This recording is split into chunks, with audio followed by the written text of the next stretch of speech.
Okay guys, so in this video I'll talk about one of the functions that is given on the worksheet. This is question number 3, part A.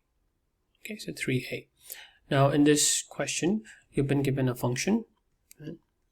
And that function is a mapping from z to z, and the function is h of x equals x minus 4.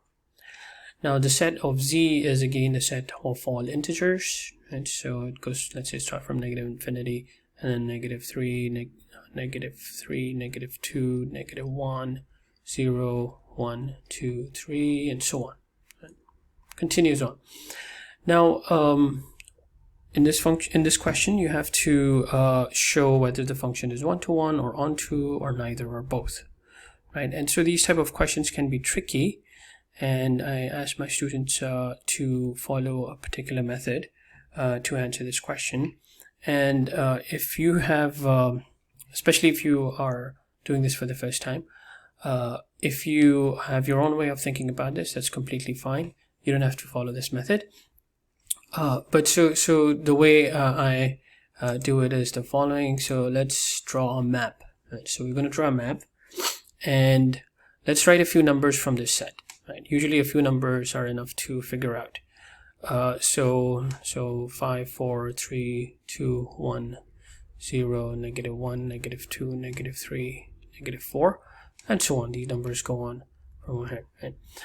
And it's the same numbers over here because it's the mapping to the same set. So 5, 4, 3, 2, 1, 0, negative 1, negative 2, negative 3, negative 4, and so on.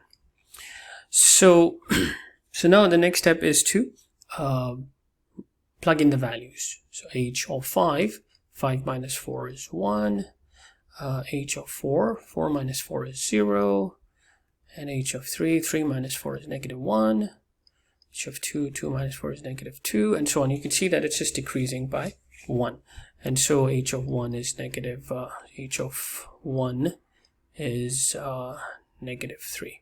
Okay, so you can see that 5 maps onto 1.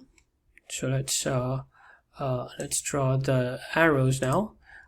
So now when you draw the arrows, again, so the idea is that if one number maps onto a single number, then it's one-to-one, and if nothing is left over from the second set, then it's onto. So 5 again maps onto 1. Let's draw the arrow. 4 maps onto 0. 3 maps onto negative 1. You can see that it's just one number mapping onto 1, so it's very likely a one-to-one function. But let's continue on. You can see there's these numbers are also going to be mapped. I have to go beyond that.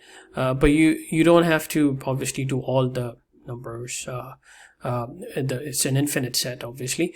But when you do a few, you will see a pattern. So 6 over here is again going to map onto 2. And so on. These numbers keep on mapping, and 1 maps, 2 maps onto negative 2, 1 maps onto negative 3, 0 maps onto negative 4, and so on.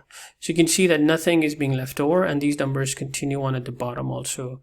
And so nothing is left over. One number maps onto a single number. So therefore h is one-to-one, and h is onto. Again, why is it one-to-one? Because one number is mapping onto a single number, and nothing is left over in this set. Every number is mapped. So it's an onto function.